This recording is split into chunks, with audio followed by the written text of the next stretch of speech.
जम्मू कश्मीर के मान्य निवासी और 3 बार से आप केंद्रीय मंत्री का दायित्व निभा रहे हैं। हिमाचल प्रदेश चुनाव के आप पर्यवेक्षक इस नाते आपका दायित्व रहा। आप प्रेस को संबोधित करेंगे और हमारे मध्य माननीय पूर्व मुख्यमंत्री श्री जयराम ठाकुर जी, पूर्व में केंद्रीय मंत्री श्री अनुराग ठाकुर जी, हमारे यहाँ के शिमला के लोकप्रिय सांसद भाई सुरेश कश्यप जी, आदरणीय जो हमारे चुनाव के हिमाचल प्रदेश के और प्रभारी डॉक्टर राजीव भारद्वाज जी, माननीय सांसद भी हैं, माननीय सांसद हर्ष महाजन जी, आप सब इस प्रेस में मौजूद हैं। मैं सीधा और माननीय जितेंद्र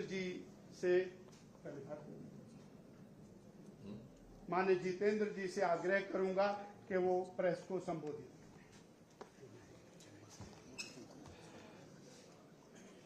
धन्यवाद डॉक्टर साहब। आप सभी दोस्तों का यहाँ अभिनंदन है। जैसा कि आप जानते हैं कि आज ये औपचारिक तौर पर आपको इसलिए आमंत्रित किया गया है कि विधिवत तरीके के साथ जो चुनाव प्रक्रिया संपन्न हुई है उसके परिणाम स्वरूप जो नतीजे निकले हैं उसकी घोषणा भी की जाए, प्रदेश अध्यक्ष को लेकर के और राष्ट्रीय परिषद के अध्यक्षों के सदस्यों के चयन के लिए जो प्रक्रिया संपन्न हुई है उसके क्या परिणाम है वो भी आपके साथ साझा किए जाए।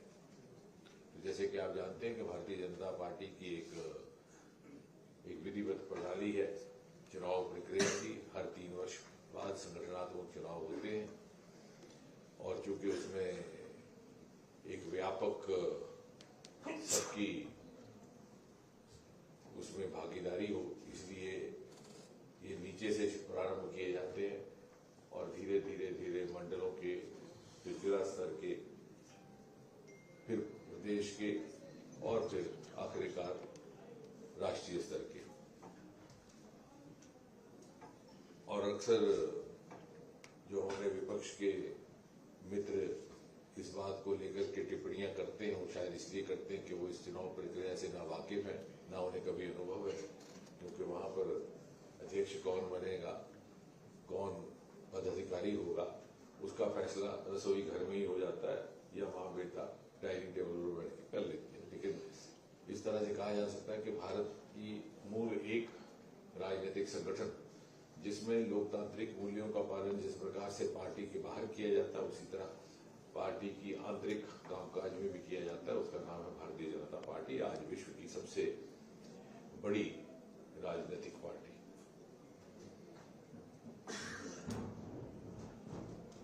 इससे पहले कि आपको भी कोई अपनी बात रखनी हो, मैं औपचारिक तौर पर यह घोषणा करूंगा कि प्रदेश अध्यक्ष के लिए जो चुनाव प्रक्रिया हुई उसके नतीजे केंद्र नेतृत्व के समक्ष रखे गए और उनके भी संज्ञान से, राष्ट्रीय अध्यक्ष जेपी नड्डा जी के संज्ञान से, राष्ट्रीय महामंत्री संतोष जी के संज्ञान से मुझे ये जिम्मेवारी दी गई कि मैं यहाँ आकर के इन प्रक्रिया और इस प्रणाली का जो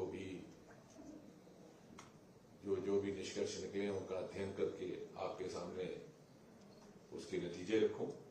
तो उसके तहत मुझे खुशी है ये आपके सामने घोषणा करते हुए कि एक बार पुनः डॉक्टर राजीव बिंदल को हिमाचल प्रदेश का प्रदेश अध्यक्ष चुना गया है।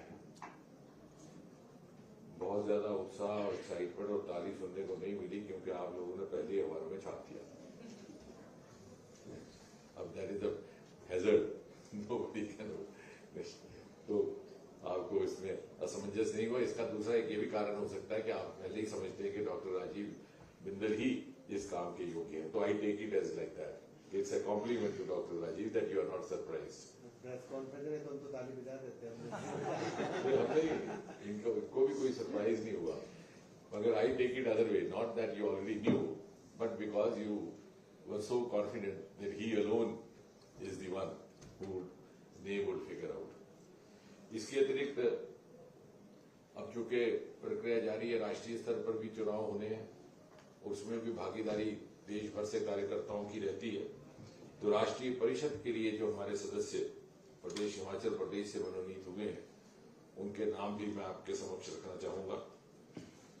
श्री गोविंद ठाकुर जी, श्री बिहारी लाल शर्मा जी, श्री पवन काजल जी, श्रीमती रश्मिधर सूद जी, श्री त्रिलोक कपूर जी, श्रीमती पायल वैद्य जी, डॉक्टर राजीव सैजल जी और श्री संजीव कटवाल जी। ये रहेंगे, जिसे आप कहते हैं कि नेशनल काउंसिल, एक हमारी नेशनल एग्जीक्यूटिव रहती है, एक नेशनल काउंसिल रहती है, which is a wider body representing right from the district level up to the state level, which is a participate also in the election of the national president.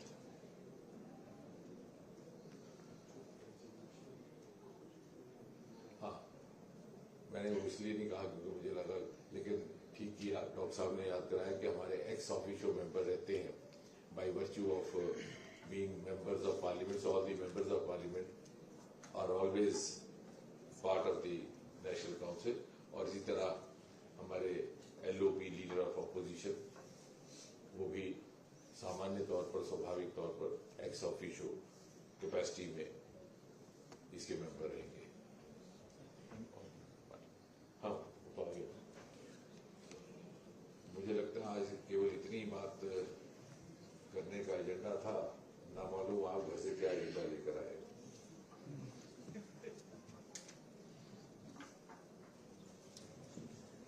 Sir, मेरा नाम शिवा भारद्वाज है, मैं संवाद भारत यहाँ के स्थानीय वेब पोर्टल से हूँ।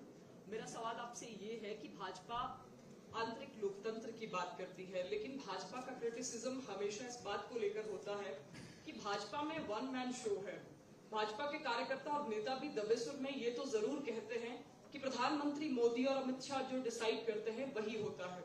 तो फिर जब नामांकन एक ही व्यक्ति ने भरना है तो आंतरिक लोकतंत्र का औचित्य क्या है? तो आप मुझे बता सकती हैं कि अगला राष्ट्रीय अध्यक्ष कौन होगा भारतीय जनता पार्टी का? आप इतनी जानकार हैं तो हमारी जानकारी बढ़ाइए। Who do you think will be next national president of BJP? Sir, सवाल इसी आंतरिक लोकतंत्र से है। यही है, यही आंतरिक लोकतंत्र है कि कोई कह नहीं सकता कौन अगला होगा, और यही मूलतः प्रजातंत्र का मूल भाव है। कोई भी मां किसी भी परिप्रेक्ष्य से आती हो, जब वो बच्चे को जन्म दे तो ये ख्वाब देख सके कि मेरा बच्चा बड़े से बड़े पद तक आसीन हो सकता है। मोदी जी चाय बेचते बेचते प्रधानमंत्री बन सकते हैं, और रामनाथ कोविंद हमारे उम्मीदवार रहे, कच्चे मकान से निकल करके आए थे। लेकिन कांग्रेस पार्टी का कौन आगे अध्यक्ष होगा तो आपको पता ही है, समाजवादी पार्टी का कौन होगा वो भी पता है। So you have president for life and there is succession.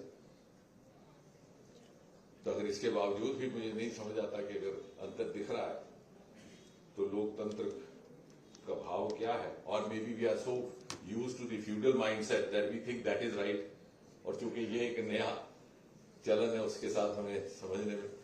और अगर किसी एक नाम पर समन्वय बनता है तो वो भी पार्टी के भीतर जो हमारा समन्वय है विचारधारा के तौर पर, वो उसका प्रतीक समझा जाना चाहिए। अगर आप कांग्रेस पार्टी को देखेंगे तो वहां तो चाहे वो सत्ता में हो कि सत्ता से बाहर हो, हर किसी दूसरे से झगड़ा चलता रहता है। यहां ऐसा नहीं होता, because whatever else be the individual differences, there is a common cord of ideology binding us. Sir, मेरा नाम संगीता खुराना है, न्यूज 9 से हूँ। सबसे पहले सर आपको मुबारकबाद। सर, भाजपा प्रदेश अध्यक्ष का जो अभी चुनाव हुआ है, क्या इसमें महिला प्रदेश अध्यक्ष के रूप में कोई महिला नहीं मिली आपको? नहीं, मुझे नहीं मिली, जो दिए है वो लिए। मैं फिर से कह रहा हूँ, the problem is not with me, the problem is the mindset. You are still carrying the feudal mindset which has been imparted to you by a protected half a century dominance of the Congress party. So you think that is norm. That is not the norm.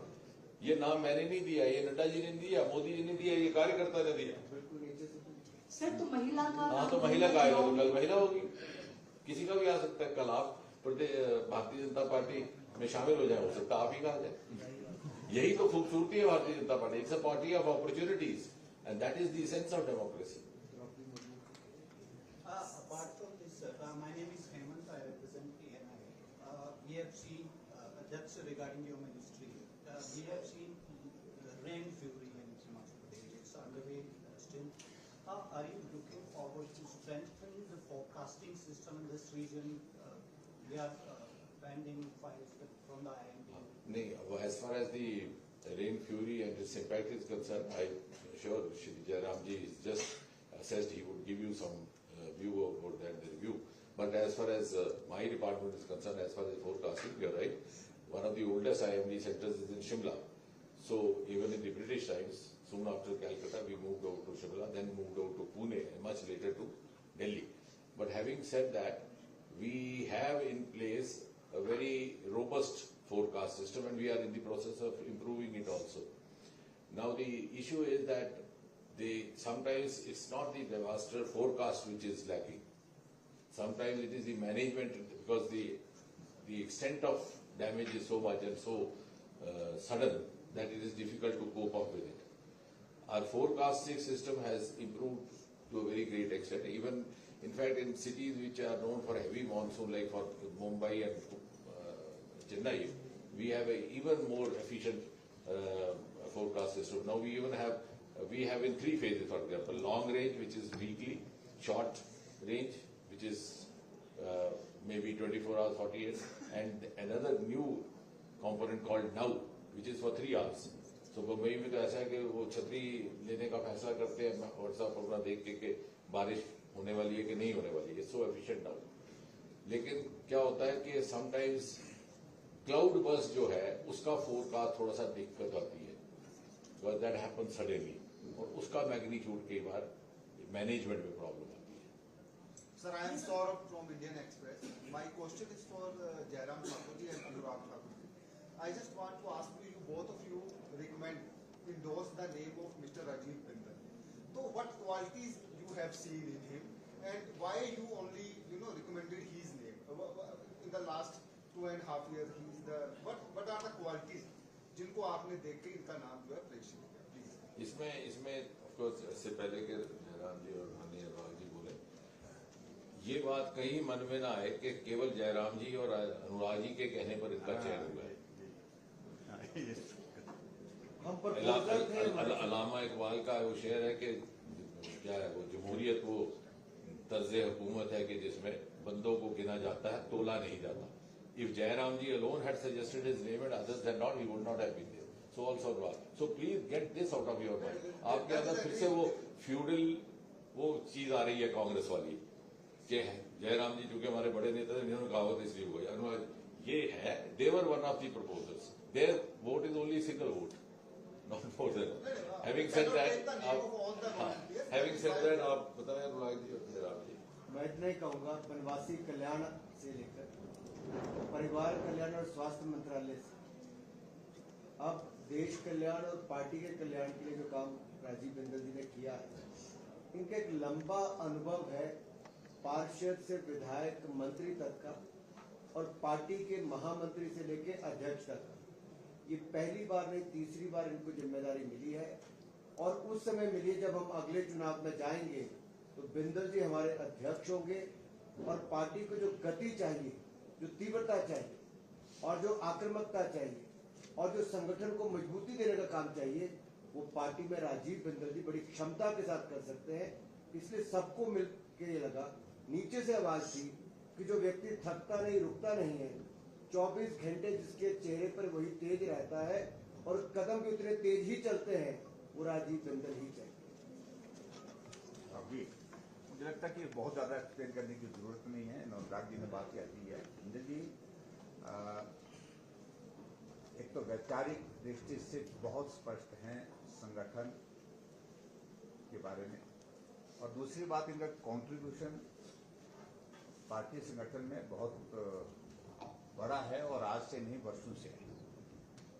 और आज के परिप्रेक्ष्य में इनको अध्यक्ष बनाने का दायित्व तो पार्टी के नेतृत्व ने, पार्टी के कार्यकर्ताओं ने, सब लोगों ने मिलकर के किया है. इस बात को लेकर डॉक्टर जितेंद्र जी ने बड़ा स्पष्ट कर दिया कि it's not only me and Anurag Thakur की would decide the next party president. Party president के लिए प्रक्रिया के दौर में से आए, एक कंसल्टेशन, डिस्कशन, उसके बाद उस प्रोसेस में आगे बढ़े, और जिसमें पार्टी के नेतृत्व ने सब चीजों को ध्यान में रखते हुए अनुभव और अनुभव के साथ साथ में पार्टी में काम करने की क्षमता, समय देने की जो स्थिति, इन सारी चीजों का आकलन के बाद पार्टी ने फैसला किया है। और हमें इस बात की खुशी है कि पार्टी के अध्यक्ष रहते हुए हिमाचल प्रदेश में जब लोकसभा का ये चुनाव हुआ, हम चारों सीटों में कांग्रेस की सरकार होने के बावजूद भी जीते हैं, बहुत बड़े बहुमत के साथ जीते हैं। और आने वाले समय में जो विधानसभा का चुनाव होगा, जब होगा, मुझे मालूम नहीं कब होगा, जल्दी होगा क्या? मैं जब भी होगा भारतीय जनता पार्टी की सरकार बनेगी, ये तब होगा, अब होगा, जब होगा तब देखा जाएगा, लेकिन सरकार भाजपा की बनेगी। बिंदल जी अध्यक्ष होकर के पार्टी को इतना मजबूत करेंगे। मेरा सर एक क्वेश्चन ये है कि जैसे हमारे 6 months लगे for the state president, so when do we expect the national president of the. लेकिन इस बात को आप हमारा तो गिन रहे हैं, 9 महीने से एक ही पार्टी का अध्यक्ष है, ना मंडल है, ना मंडल की कार्यकारिणी, ना जिला का अध्यक्ष है, ना जिला की कार्यकारिणी, ना प्रदेश की पदाधिकारी, ना प्रदेश की कार्यकारिणी, लेकिन वो पार्टी सरकार बना के चली हुई है। उनसे भी पूछिए, हमारे अध्यक्ष जी पहले भी थे, हमारे अध्यक्ष जी पहले भी बिंदल जी थे, आज भी हैं, यहाँ पर बैठे हैं। राष्ट्रीय अध्यक्ष जगत नड्डा जी हैं। चुनाव की प्रक्रिया जैसा राष्ट्रीय नेतृत्व पूरा करता है, संपन्न करता है, एक शेड्यूल के मुताबिक, मुझे लगता है कि इस समय बहुत ज्यादा इंतजार करना नहीं होगा। बहुत at least we were never headless. At least यहाँ तो जयराज जी जैसे कह रहे हैं, वहाँ तो हेडलेस काम चल रहा है ना। सर मैं रणबीर सिंह न्यूज 18 से, बहुत सारी बातें आपने गिनवा दी डॉक्टर साहब के बारे में, और क्या भाजपा में और कोई ऐसी योग्यता नहीं रखता? देखिए, ये प्रश्न मुझे लगता है कि करना ही चाहिए। जब फैसला इस पर हो गया है तो प्रश्न करने का सवाल पैदा होता नहीं। मैं इतना जरूर कहना चाहता हूँ, नहीं, ये साथ में कोई यूपीएससी का एंट्रेंस टेस्ट नहीं था। जैसे जयराम जी ने आपको समझाने की कोशिश की, अनुराग जी ने की, कि बहुत सारे इसमें पहलू देखे जाते हैं और फिर सबकी राय लेकर के जो राय बहुमत से आई है उसके आधार पर, ऐसा नहीं है कि कोई ऐसे मार्किंग हुई होती है कि टेस्ट एंट्रेंस दिया तो और कोई योग्य नहीं निकला।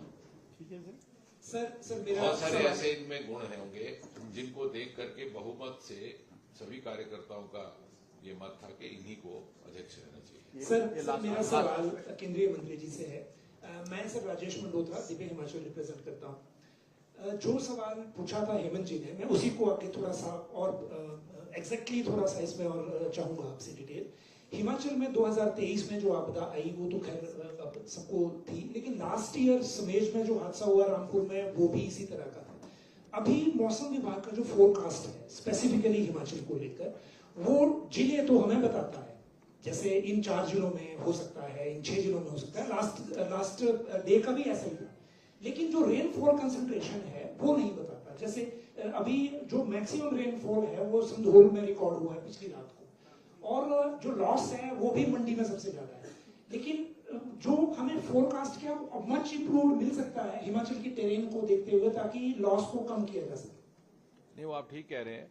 अभी एरिया वाइज अब हमारी ज्यादा स्पेसिफिसिटी बढ़ेगी दिन ब दिन। इसी साल मिशन मौसम लॉन्च किया गया प्रधानमंत्री जी की ओर से ही, which is a dedicated programme for this purpose. और अब हमारा मेरे ख्याल से कुछ ही महीनों में जब वो फंक्शनल हो जाएगा तो we'll be state of art equal to anybody else in the world. दूसरा क्या है कि उससे क्या होगा कि आपकी जो आपका सवाल है कि जिला वाइज आता है, we will narrow down. In fact अभी विलेज वाइज हमने किसानों के लिए एग्रीकल्चर डेडिकेटेड देना शुरू किया है, लेकिन बड़े बड़े शहरों में कहीं कहीं ये लागू हो चुका है, अब इन प्रदेशों में हो रहा है। Plus there are other factors also, western wind changes etcetera, which sometimes create some amount of uncertainty. लेकिन जो हमारे ऑटोमेटेड वेदर स्टेशन हैं AWS, उनकी संख्या बढ़ाई जा रही है। और ये बात दिल्ली में भी आई थी। दिल्ली में भी कुछ पत्रकारों ने पूछा, क्योंकि जब वो दिल्ली देखते हैं तो पिछला दिल्ली सोचते हैं, अब दिल्ली फैल गया हरियाणा से लेकर के यूपी तक, तो NCR हो गया, तो वहां भी we are in the process of installing this, and very soon be the level of accuracy will be much much more.